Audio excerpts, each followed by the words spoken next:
Hi, this is the second in our series on the Old Testament book of Jonah. Um, Last time we heard the whole story um, interpreted orally, and then we talked about in large terms the point of the story and where it's set into the into the Old Testament narrative and so on. What I'd like to propose today is that we start out by seeing if there's any loose ends from either our previous conversation or from I invited you to read chapter 1 for today, to reread that. Perhaps something that's popped out at you during your rereading of chapter 1, and or or at this point anything that's kind of um, feeling unresolved about this strange book that we're reading. Anybody? No. Okay. Okay. Then what I'd like to do is I'd like to suggest that we spend half an hour going back with a fine-tooth comb, going back through chapter 1, and then I'd like to I'd like to spend our second half just processing some about what's going on in that land we call the Holy Land. And I think we did this in Wired Word today, and it was I think very helpful. And with your permission, I'd like to make that transition in about half an hour. Is that okay? Fine, that's okay. At that time, we can decide whether we want to stop recording. And I think I would probably lean in that direction. Stop recording and just be able to talk without thinking that other people are going to be listening in later on. Okay. All right. So,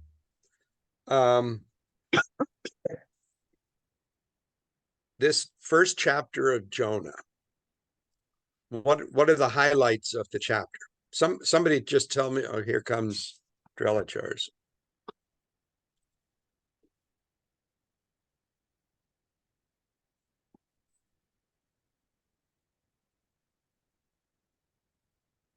Hi, Mike.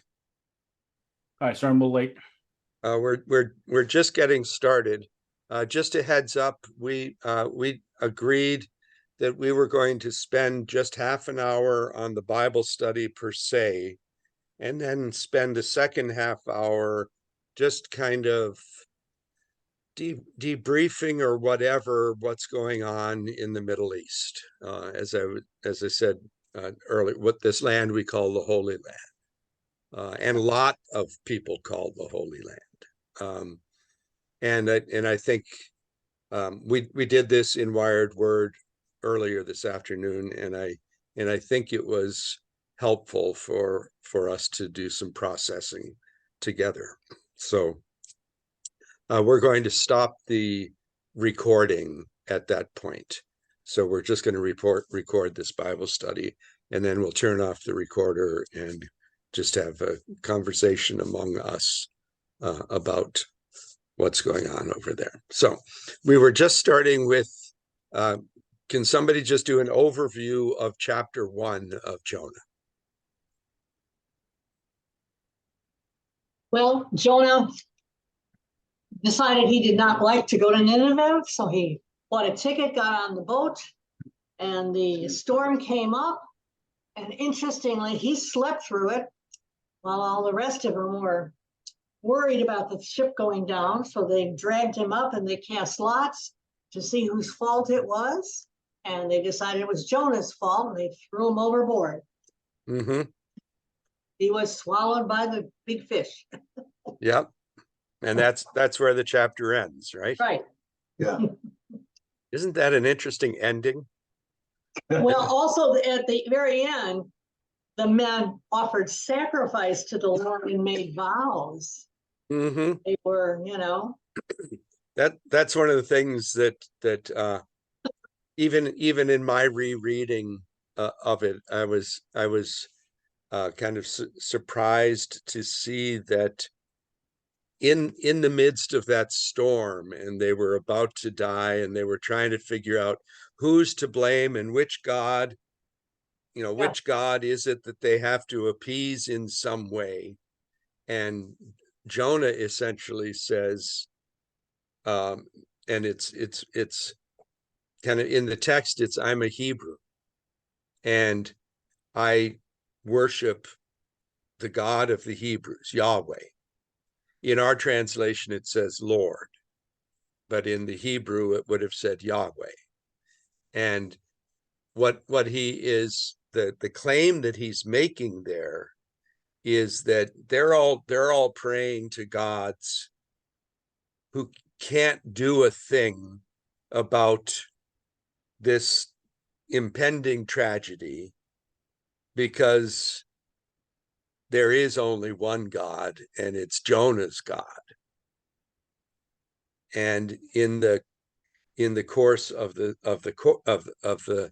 story, again in chapter 1, they become convinced, the others who were praying without getting any results to their own respective gods, decide to pray to the God of Jonah and try to appease him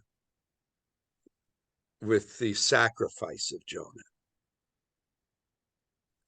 which of course is not how Yahweh works. yeah, that's not the offering that Yahweh desires. Okay. So he provided a large fish to swallow him up. Yes. And I think that verb, and I don't know what it is in Hebrew, but the Lord provided. And in the next chapter is just this wonderful, it's kind of a little bit of a lament, but mostly a song of praise to God for saving Jonah. And it's I'm sure there have been wonderful dramatic presentations of this where someone is singing from inside the belly of a fish, and just raising this wonderful psalm of praise to God. It's just, if it hasn't been done, somebody should definitely do it. But again, in the first chapter, before we get to this psalm of praise, in the first chapter we have that God, in God's compassion, provides for not the death of Jonah, although he clearly and pretty explicitly disobeyed God's command to go to Nineveh. He went to Tarshish, to Spain. Instead of going east, he went west, pretty much as far as the Roman Empire or the Mediterranean world knew of existence, of civilization. And that's kind of built into the text. Is it's not that he catches a boat for Tarshish. It's not that he had any reason to go to Tarshish. It's that Tarshish in Spain represents, literally, but especially figuratively, the end of the earth. and Jonah will go to the end of the earth to avoid responding, saying yes to God's call. Okay, let's stop there for a second, see if there are any questions or comments.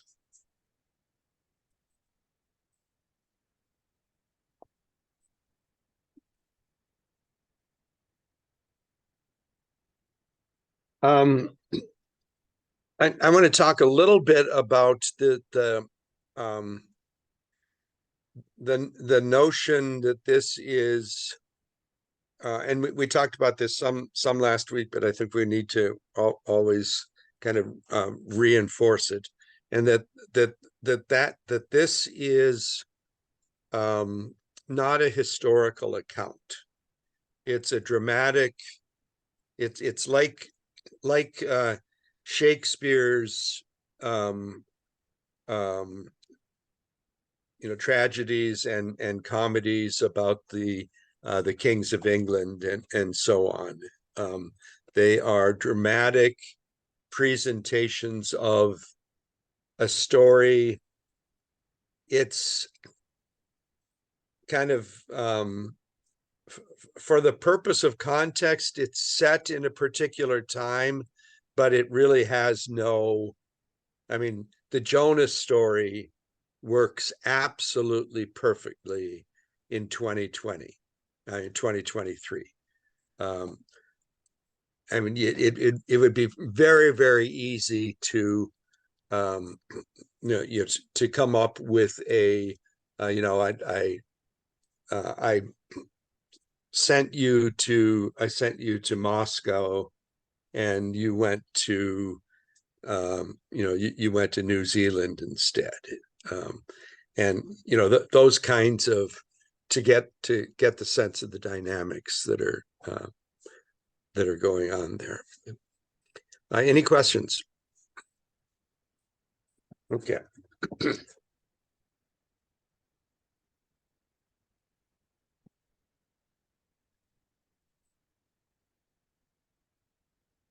We're going to skip over chapter 2, and we're going to go in today in the next 15 minutes or so. We're going to go into chapter 3, and we'll do that together. I didn't assign this previously, but just to get us there. Chapter 1 ends with Jonah in the belly of the whale of the fish. Yeah. That God had provided. This was part of God's in grace, out of God's grace, out of God's love and compassion, and even faithfulness to this unfaithful messenger. God spares his life. While he's in there, he realizes that God has in fact spared his life, and again writes this beautiful poem of commitment to God.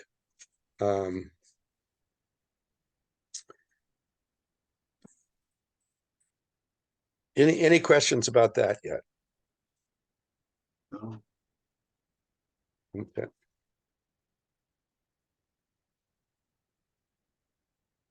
At the very end of this psalm of praise and kind of anticipated deliverance, the chapter ends.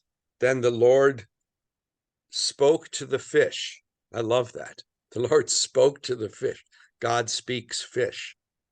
The Lord spoke to the fish, and it spewed Jonah out upon the dry land. Again, it's God actively engaged in this story. It's not like Jonah is experiencing the natural consequences of his actions. In fact, the natural consequences would have been that when he was thrown overboard, he drowned. And that's the end of the story. Yeah. But that's not a very satisfying ending to the story. And that's really but that's again, the fact that he lives to see another day. It's actually 4 days later, when he comes out of the belly of the fish, that he's given a second chance, and that God doesn't say, well, okay, I saved you and you're alive, but I wouldn't even think of entrusting you with this mission that is so important when you've proven yourself to be so useless. Instead,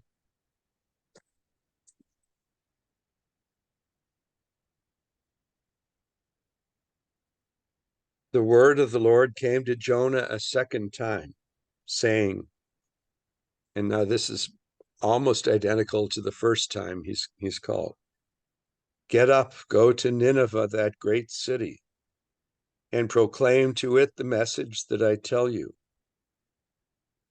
So Jonah set out and went to Nineveh, according to the word of the Lord. According to the word of the Lord, meaning in accordance with or following the directions of God. Now Nineveh was an exceedingly large city, a 3 days walk across. Jonah began to go into the city, going a day's walk, and he cried out, 40 days more and Nineveh shall be overthrown. And the people of Nineveh believed God. They proclaimed a fast, and everyone, great and small, put on sackcloth. When the news reached the king of Nineveh, he rose from his throne, removed his robe, covered himself with sackcloth, and sat in the ashes. This is again, according to this story, the conversion of the whole Assyrian Empire from the grassroots. It's interesting that the last one mentioned as a convert is the king, although he then, or the emperor, he then mandates that everybody else has to convert to Judaism, is basically what's being presented in this story. Again, there is no evidence anywhere else that there was ever any kind of mass conversion of the Assyrians. This is an author who's taking dramatic license with a situation that he believes his audience will resonate with the dynamics going on. He just has to say Nineveh, and he can expect the crowd to go, "Ugh!" And that's exactly what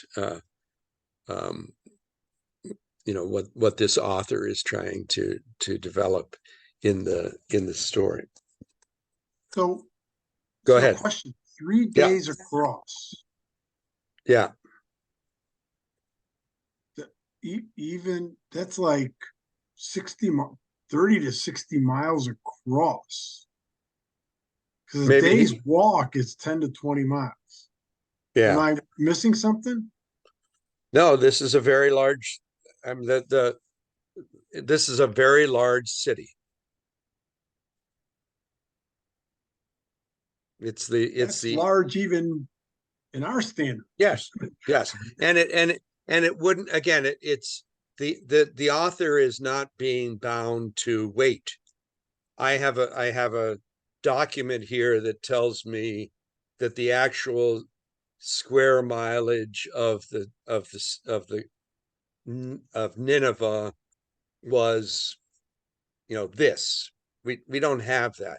But the point in the story is to say it's really big, because this is the center of Nineveh, which is the center of the hated Assyrian Empire.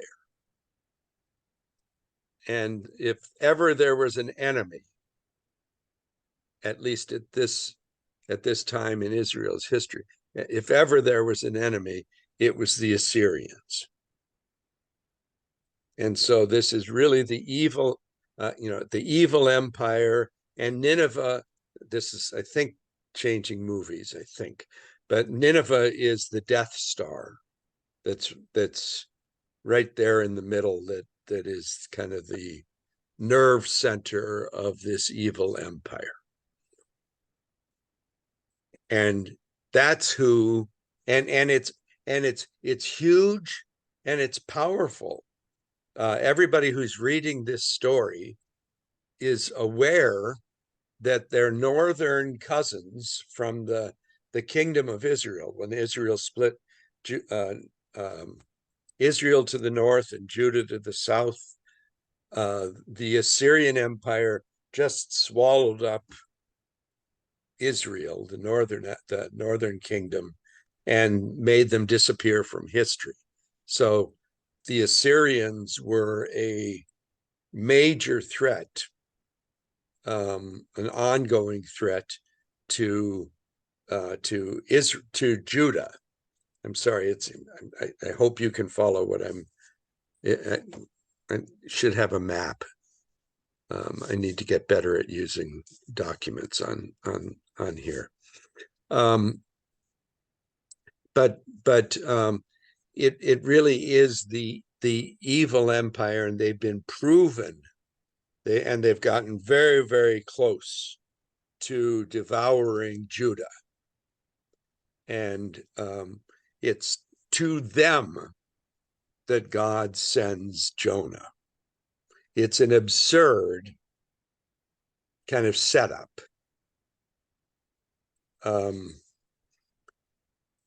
Here's just kind of an analogy would be, some recent graduate from a college course in peacekeeping, and we send to Moscow to try to get Putin to change his mind about Ukraine.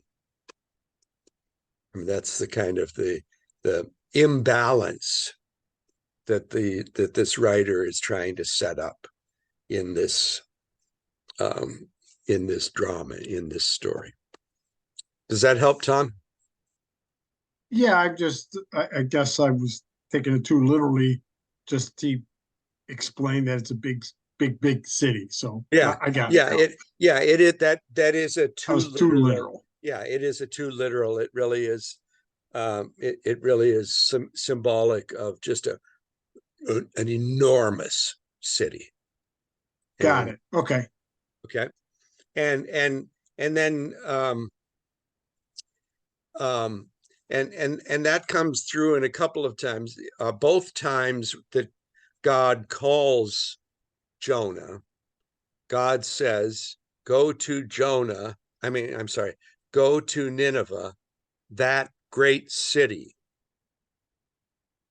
It's kind of to be really clear that we understand that this is not just some kind of, go to a village and see if you can convince a few people to believe in God instead of their native religions.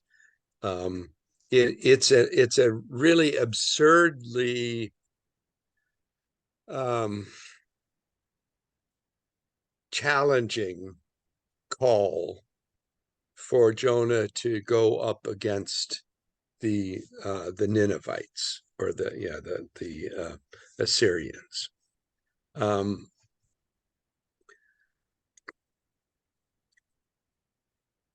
That's also then kind of played on in chapter 3, which really is, again, I can't help but think of this as a drama.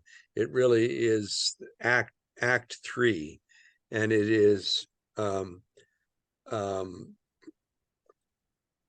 Jonah Jonah going out there and being astonishingly effective beyond what he could ever have expected.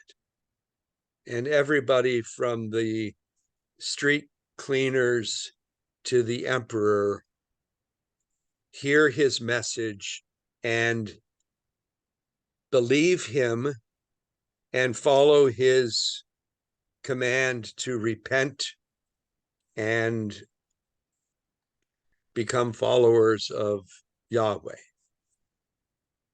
And everybody does it. And then you know how the story continues in chapter chapter 4, and we're going to go into chapter 4 next week. We're going to make the transition now to talking about things in the Middle East. But I do want to see if there, before we end this, if there are loose ends or questions related to where we've gone so far with this story or understanding the story.